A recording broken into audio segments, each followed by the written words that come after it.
Sheriff Leonard. He's catching a flight out to Denver. Will have to leave us at noon today. So whenever the time comes, be on your way. You. And you're going to have to work harder to embarrass me, though. Okay. Now, I scheduled this a month or so ago. I'm meeting with a smaller county sheriff's office out there, and I'm meeting with Denver Police Department. And some of the things we're talking about, I really want to hear firsthand from the men and women who are doing the heavy lifting. And so I appreciate it. I apologize for look forward to. I've never known state government to work this late on a Friday. So Okay, here we go. All right. During the December meeting, 2 rules packages were presented, the dispensary rules and rules related to physician recommendations. So we're going to move on to the second half of that now. The State Medical Board also, as the Pharmacy Board, invited public comments for its rules related to recommending physicians. And prepared to address those comments is Kimberly Anderson, Chief Legal Counsel with the State of the Medical Board. And as a reminder to the public, the rules and the meeting materials are available for review at medicalmarijuana.ohio.gov. So let's all get familiar with that. There'll be additional opportunities for public comments when the rules are submitted to the Common Sense Initiative. So I had a little powwow with the medical board. What we're going to do is a little bit different approach on their second pass at these rules. We'll get an introductory comment on that, and then we will begin to take each of the recommendations individually as they present them to you. So we'll get to hear the recommendation, we'll pause, take comments, questions, we'll kind of move our way through that presentation. So take it away. Okay, thank you very much. My name is A.J. Graber. I'm the Executive Director of the State Medical Board. With me is Kimberly Anderson. She's our Chief Counsel. She'll be presenting the rules, the recommendations that we have for you. And then to my left is our Board President and Committee Member, Dr. Amol Soin. We're very pleased to be back in front of you today. We have some, I think, some thoughtful information for you. I know we've spent a lot of time to put together these recommendations, and we look forward to your feedback on them. You'll see, similar to the Pharmacy Board, we had a number of avenues for public comment. We had an email account that was open for public input. We also have a physician survey. You'll see the results of the survey actually in 2 documents presented in front of you. One is kind of the survey sheet, and then there's also a map that was referenced earlier in the presentation today. So you'll see both of those in front of you. We held a patient advocate meeting that was very informative. We have our physician panel that we mentioned last time that's representing both public and private physicians. And then we work, of course, with the Pharmacy Board and with the Department of Commerce, making sure that our rules are harmonized with theirs. The results were we have 54 email comments, and then we had 3,429 survey responses to the physician survey. And so the bulk of our comments came from that. And so if you look at this slide, and you can reference the summary sheet and the map itself, we polled 46,000 of our physicians in the state of Ohio. That's an approximate number, but those are the physicians who would be eligible to recommend medical marijuana. This is a resurvey based on comments we got from this committee to go back and ask some additional questions. I'd say the biggest difference we made this time is that in addition to asking whether or not a physician would be likely or unlikely, neutral, etc., to recommend medical marijuana, we also asked a follow-up question of whether or not their employment situation is such that they would be allowed to do so. Basically, would your employer allow you to recommend medical marijuana? And the options were, I work for, let's say, a hospital system that would not allow that would allow that. I'm privately employed or work in a small practice that would allow it. And then, of course, my employer has not given me any guidance yet on this issue. The bulk of the responses to that question were that their employers have not yet given them guidance on this issue. I will say that we have a better sense of the number of physicians who are both willing and available or able to recommend at this point. You see that reflected in the map. 222 physicians based on this response. I will point out that the survey had roughly 3,400 responses, and so that constitutes about, I think, 6% of our licensees in the state of Ohio. I don't think you can scale it up, but those are the responses we got back, and so we're very pleased with the information we have in front of you. And in looking at some initial ideas of the kind of the spectrum of patient count that was recommended before, I feel comfortable that these practices could probably sustain this program at this point with this number of physicians that we have. So the results are there presented to you in the 2 documents as well, and those are on the website as well. And with that, I'm going to hand this over to Kim. She'll take you through the rules that we presented last meeting. I think we had 5 total rules we presented.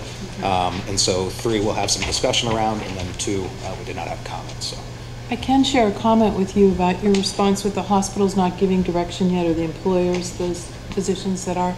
In my own employer's position, we do have a committee that is working with that right now in how to address it and how to recommend it and how to make it potentially possible for some of their employers to work with this. So I imagine we mirror many institutions across the state right now that are just like we're creating rules, they're creating rules and policies. Right, that's the information we receive as well. It's obviously, they're waiting to see how the rules shake out, and then that will kind of drive more of that decision making, but I appreciate that comment, thank you. All right, we're going to move into the rules. I will also say that the full listing of the comments is available on the website. The majority of the comments we received through the survey dealt with statutory issues, like the number of condition, or the types of conditions and the number of conditions. So, you know, because that's statutory, it's not reflected in any rule change. 2 rules received no comments. That was the definitions and the suspension and lifting of suspension. So we did not receive any comments there.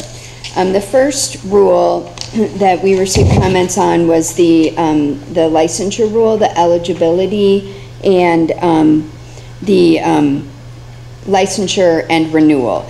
And so the first area where we received comments dealt with the CME requirement. And if you'll recall, we talked last time that we were requiring 2 hours of CME on the initial application, and then statutorily 2 hours is required on renewal. And we received comments kind of across the spectrum here. So we received comments that 2 hours is unnecessary and will hold up the initial application. We received a number of comments recommending a minimum of 8 hours of CME on the initial application and 4 hours on renewal.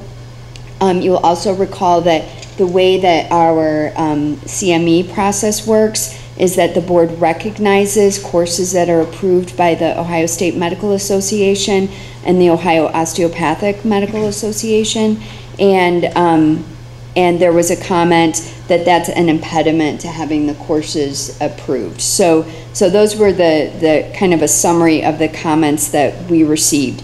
We analyzed those comments, and you know, the licensure requirement for OSMA and OOA approval is in line with how we do CME for all other, you know, our general CME. And so, you know, we do rely on the expertise of those associations in approving the courses, and I think we would like to continue with that, you know, I think we can work with them to ensure that there's not a delay or an impediment. And then we felt like receiving comments on both ends of the spectrum, less than 2 and significantly more than 2. We felt comfortable staying with 2 initially for the initial application, and knowing that if we get into it and we need to have more, we can change the rules and address that. Or if we need to have less, you know, we can change at a later time. But we felt comfortable that 2 was sort of middle.